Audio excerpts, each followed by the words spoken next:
नमस्कार मित्रांनो, Balasaheb Pawar live of इंडियामधून बोलत आहे. मित्रांनो, बरेच लोक आता आम्ही मार्केटमध्ये गेले की बरेच लोक पॉलिसीचं बचतीचं नाव काढलं की लगेच नकार देतात.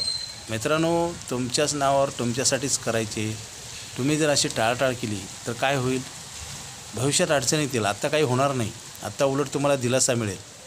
बरेच लोक पॉलिसी करू नका म्हणलं की त्या लोकाला त्यांना बरं वाटतं ते सांगितलं. जसं लहान मुलांना आपण खेळण्यासाठी सांगितलं तर तो आनंद वाटतो आणि जर अभ्यास करायला सांगितलं तर राग येतो.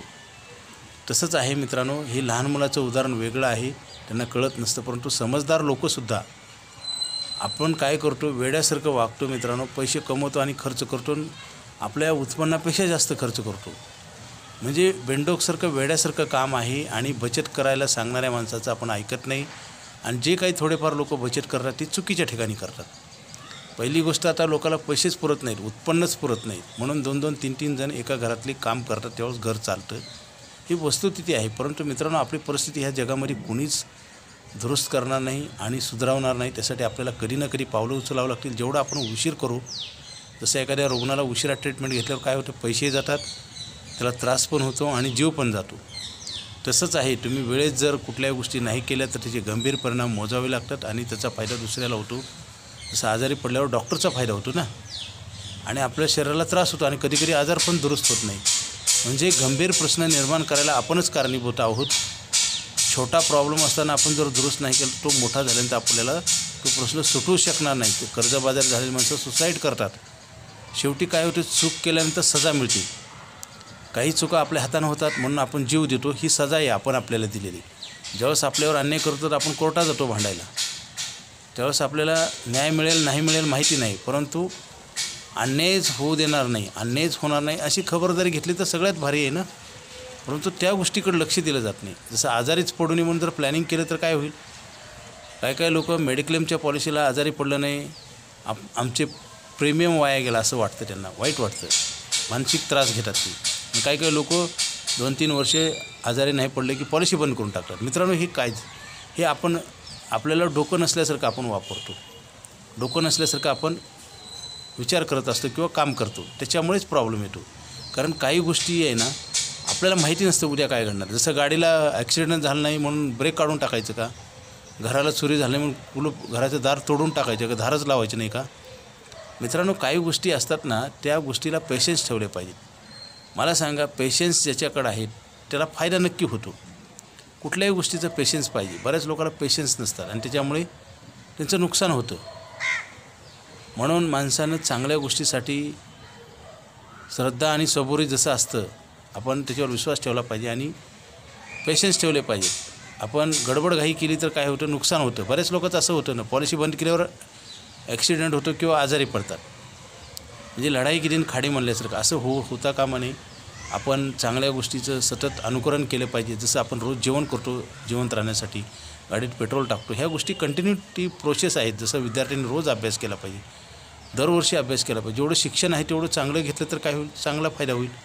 तसंच आहे, चांगल्या गोष्टीसाठी एवढं सांगावं लागतं. आमच्या यूट्यूब चॅनलवर इतके व्हिडिओ आहेत, आम्ही एवढं सांगतो तरी ऐकत नाहीत काही लोक प्रश्न सांगतात. मित्रांनो, तुम्ही मला प्रश्न सांगून त्याचं उत्तर आमच्याकडे आहे का? दुकानात गेल्यानंतर दुकानदाराला पैसे नाहीत म्हणलं तर वस्तू मिळते का? साधी गोष्ट आहे. पेट्रोल पंपावर गेलं, पेट्रोलला पैसे नाहीत म्हणून, आपल्याला गरज तर आहे पेट्रोलची, आणि पैसे नाही म्हणले तर पेट्रोल मिळेल का? उलट आपल्याला आपली कमजोरी आपण दुसऱ्याला दाखवत असतो. मित्रांनो, कमजोरी निर्माण करतो आणि दाखवतो, आणि त्याच्यामुळे आपल्याला किंमत पण राहत नाही आणि आपल्या गरजा पण भागवल्या जात नाही. मित्रांनो, काय होतं, संकट थोडे हळूहळू आपण वाढवत असतो. ते दिसत नसतात. जसं ऑक्सिजन दिसत नाही पण त्याचे इफेक्ट कसे आहेत, कोरोनामध्ये पाहिले ना, ऑक्सिजन नसल्यामुळे लोक मरत होते. तसंच आहे, काही गोष्टी अदृश्य असतात, ती कल्पना करून किंवा त्याच्यावर विचार करून त्याचं प्लॅनिंग केलं पाहिजे. बरेच लोक काय करतात, बघू उद्याचं उद्या म्हणतात मित्रांनो, आणि इतक्या मोठ्या संकटात जातात, परिवार संकटात जातो आणि उद्ध्वस्त होतात.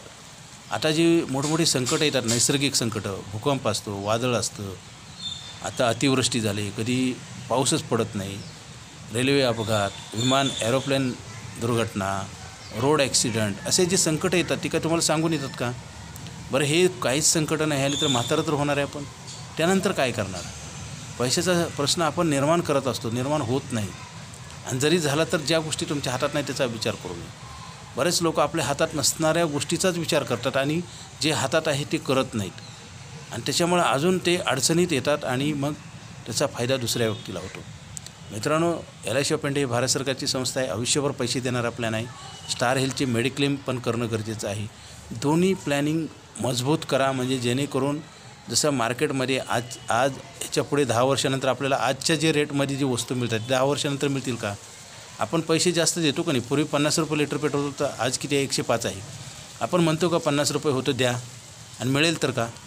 म्हणजे काय, आपण वस्तुस्थितीला धरून आपण काम करत नाही किंवा विचार करत नाही आणि आपल्याला सांगणारे लोक पण चुकीचे असतात. बरेच लोक, आम्ही पॉलिसीची माहिती सांगितली, काही लोक 2 मिनटात सांगतात की पुढचं पुढे बघता येईल, असेही सपोर्ट करणारे असतात. चुकीचा सल्ला देणाऱ्या लोकांचा आपण ऐकतो, कारण तात्पुरता दिलासा मिळतो. जसं एका घरामध्ये मुलाला वडील म्हणतात खेळायला जा, आई म्हणते अभ्यास कर. तर वडील आवडतात मुलांना, कारण खेळायला जा म्हणलं की त्यांना तात्पुरता आनंद मिळतो ना, पण भविष्य मातीत जाते हे आईला माहीत असतं. तसंच आहे, आम्ही चांगलं सांगतो, काही लोक चुकीचं सांगतात, ते चुकीचं पटकन पटतं. ही नैसर्गिक गुणधर्म आहे. तसं जर नसतं, पटत नसतं, तर ह्या जगामध्ये कुणाचंच नुकसान झालं नसतं मित्रांनो. परंतु चुकीच्या कर्म केल्यामुळे आपल्याला सगळं काही भोगायची वेळ येते, गरिबी येते, दारिद्र्य येतं, मानसन्मान मिळत नाही आणि आयुष्य सुसाईड पण लोक करतात त्याच्यामुळं.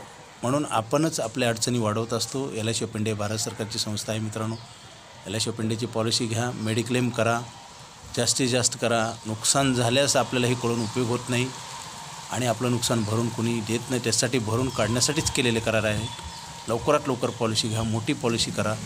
कारण आम्ही आज 25 वर्षापासून पाहतो, काही लोकांना आम्ही इन्शुरन्स देऊ शकत नाही आणि काही लोकांना घ्या म्हणतो ते घेत नाहीत आणि ज्याला मिळत नाही ते आमच्या पाठीमागं लागतात मित्रांनो. कारण तुमची हेल्थ निरोगी असेल तरच तुम्हाला पॉलिसी मिळते. हेल्थ बिघडली, आजार झाला, ॲक्सिडेंट, ऑपरेशन, वय जास्त झालं की तुम्हाला कुठलाही इन्शुरन्स मिळत नाही. इन्शुरन्स म्हणजे एक प्रोटेक्शन आहे. जसं चॉकलेटला रॅम्पर असतं, वरचं जर कव्हर असेल तर आपण चॉकलेट खातो. मातीत पडलेलं कव्हराची किती किंमत आहे मला सांगा. कव्हर जर नसेल तर ते चॉकलेट आपण खाणार का?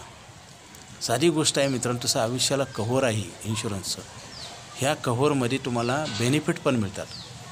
आता तर आयुष्यभर पैसे मिळणारा प्लॅन आहे, इन्शुरन्स मिळणारा प्लॅन आहे. 1 वर्षानंतर पैसे वापरतात, लिक्विडिटी आहे. मेडिक्लेमच्या पॉलिसीमध्ये सगळे आजार कव्हर आहेत, ॲक्सिडेंट कव्हर आहे.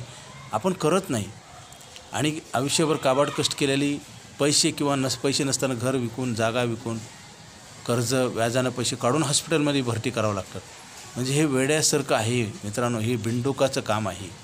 आपण बिंडोकासारखं चालतो आणि आपण दुसऱ्याला दोष देत राहतो नेहमी. दुसऱ्याला दोष देण्यापेक्षा ज्यावेळेस आपण दुसऱ्याला एक बोट दाखवतो त्यावेळेस 4 बोटं आपल्याकडे असतात मित्रांनो. आपण खूप तर चुकत असतो. चूक मान्य करून दुरुस्त करणं गरजेचं आहे. त्यालाच आयुष्य म्हणतात. चुका वाढवणं म्हणजे बिंडोकासारखं काम करणं आणि आपण आपल्याला खड्ड्यात घालतो. खड्डा करून आपण त्याच्यावर गाडून घेतो आणि दुसऱ्याला वाचवा म्हणून आपण टाहो फोडत असतो मित्रांनो. हे तुम्हाला वाचवण्यासाठी ह्या पृथ्वीवर कोणी पण नाही मित्रांनो. कर्मच वाचवू शकतं आणि ते कर्म त्या वेळेला केलं पाहिजे. कर्मामध्ये फार मोठी ताकद आहे. भक्ती मार्ग असू द्या, पैशाचा प्रश्न असू द्या, कुठलेही प्रश्न कर्मानं सुधारतात. तोच माणूस असतो. परंतु तो चांगलं केलं तर चांगलं होतं, वाईट केलं तर वाईट होतं. हे आपल्याच हातात असतं. आणि लोक म्हणतात भविष्यात नशिबात. ही नशीब ही नंतरचा भाग आहे. कर्म नाही केलं तर नशीब काहीच करू शकणार नाही. नशीब बदलायची ताकद कर्मामध्ये आहे. कर्म चांगलं करायला लावणारा माणूस, मार्गदर्शन करणारा माणूस महान असतो. त्याची किंमत आपल्याला कळण्यावर आहे.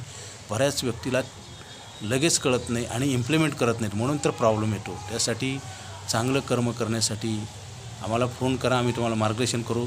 जसं एखाद्या पेशंट ॲडमिट झाल्यानंतर डॉक्टर आपलेच पैसे घेऊन आपल्याच शरीरावर इलाज करत असतो आणि गॅरंटी 0 असते. मी नेहमी सांगत असतो, माझा एक व्हिडिओ आहे मित्रांनो. शाळा कॉलेजमध्ये कसलीच गॅरंटी नसते. पैसे तर आपण अगोदर भरतो ॲडमिशनच्या वेळेस आणि वकिलाकडं पण तसंच आहे. केसची गॅरंटी नसते, परंतु आपण फीस देत राहतो आणि डॉक्टरकडं पण अगोदर पैसे देतो. आपण ऑपरेशनच्या अगोदर पैसे देतो, नंतर ऑपरेशन केलं जातं. मग गॅरंटी नसताना हे व्यवहार करता का? LIC ऑफ इंडियाकडे एवढी गॅरंटी आहे. स्टार हेल्थचे मेडिक्लेमची अगोदर गॅरंटी आहे. रोडवर जर ॲक्सिडेंट झाला तर आपल्याला नुकसान भरपाई करण्यासाठी आपल्याला कोर्टात जावं लागतं, त्याच्यावर केस करावं लागते. वर्षानुवर्ष आपल्याला तिचं भांडत बसावं होतं. त्यावेळेस क्लेम आपल्याला मिळतो का नाही माहिती नसतं, परंतु आपण अगोदर खर्च करतो. मित्रांनो, इथं ॲडव्हान्समध्ये तुम्हाला लिहून दिले सगळं लाईफ स्ट्रक्चर आहे मित्रांनो. सगळे प्रॉफिट कसे मिळणार आहेत, नुकसान झाल्यावर कसं तुम्हाला भरपाई देणार आम्ही, हे सगळं लिहिलेलं आहे. मग मला सांगा, जसं आपण घर जागा जमीन घेतो खरेदी का करतो, कारण ते लिहिलेलं आहे रायटिंग पेपरमध्ये. तसंच हे रायटिंग पेपरमध्ये तुमचं नुकसान भरपाई करून देण्यासाठी लिहिलेलं आहे आणि फक्त प्रॉफिट दिलेलं आहे. नुकसान नाही झालं तर तुम्हाला फायदा दिला जातो. मला सांगा किती फायद्याचं आहे. आज मला सांगा, आपण डिग्र्या घेतो, शिक्षण घेतो, एखाद्या कंपनीत कामाला लागतो, परंतु कामाची आयुष्यभराची गॅरंटी आहे का? जर तुम्हाला जरी तुमचा व्यवसाय असेल, तुम्हाला तुमचा व्यवसाय असतो स्वतःचा, तरी आपण काम करू का 60च्या नंतर हे आपल्या हातात आहे का? शरीराचे पार्ट काम नीट न केल्यामुळे किंवा साथ न दिल्यामुळे, डोळे, हात, पाय, शरीर साथ न दिल्यामुळे आपलं काम होत नाही. आणि काम नाही झालं तर आपल्याला दुकानदार कोणी स्वस्तात आपल्याला किंवा कमीमध्ये किंवा फुकट देतो का वस्तू? हे व्यवहार आहे मित्रांनो, हे समजून घ्या. हे न समजल्यामुळे किंवा समजून लक्ष न दिल्यामुळेच बरबादी होते. आपल्या हातानं आपली कबर खोदल्यासारखं आहे मित्रांनो. बरेच लोक असंच चुका करतात आणि वाटोळं होत्याचं होतो. आम्ही रोज पाहतोय, रोज लोकांशी भेटतो आहे आम्ही. आत्ता तर काय झालं आहे माहीत आहे का मित्रांनो, जसं कलियुग म्हणतो ना, ही सतयुग, द्वापारयुग, त्रेतायुग आणि ही कलियुगामध्ये तर खऱ्या गोष्टी पटतच नाहीत 99% लोकांना. मला सांगा, डॉक्टर, इंजिनियर, वकील, चांगलं इन्कम असतं, बिझनेस असतो, त्यांना काय वाटतं माहिती आहे का? त्यांना वाटते आम्हाला काय होणारच नाही, झालं तर आमच्याकडे पैसे आहेत. म्हणजे कसं आहे मित्रांनो, उद्याचा विचार नाही, अविचारानं काम केलं. आणि जरी माहिती झालं तरी मुद्दाम केल्यासारखं आहे. आता मुद्दाम जर तुम्ही वाटोळ करत असाल तर त्याला कोणी थांबवू शकत नाही. चांगलं सांगणं, चांगलं पेपरवर लिहून देतो आम्ही आणि तुम्हाला मदत करतो. जसं हॉस्पिटलमध्ये डॉक्टर लोक तुमचेच पैसे घेऊन तुम्हाला गॅरंटी मिळत नाही, वकील गॅरंटी देऊ शकत नाही, शाळा कॉलेज गॅरंटी देत नाही, परंतु आम्ही देतो. ते घ्या, तुमचं जीवन उज्ज्वल बनवा, तुमच्या फायद्यासाठीच आहे. आम्ही जे सगळं चॅनल आमचं जे चालू आहे ती तुमच्या हितासाठी आहे. लगेच फोन करा अधिक माहितीसाठी आणि हा व्हिडिओ ऐकल्या लगेच प्लॅनिंग करा. Okay, thank you.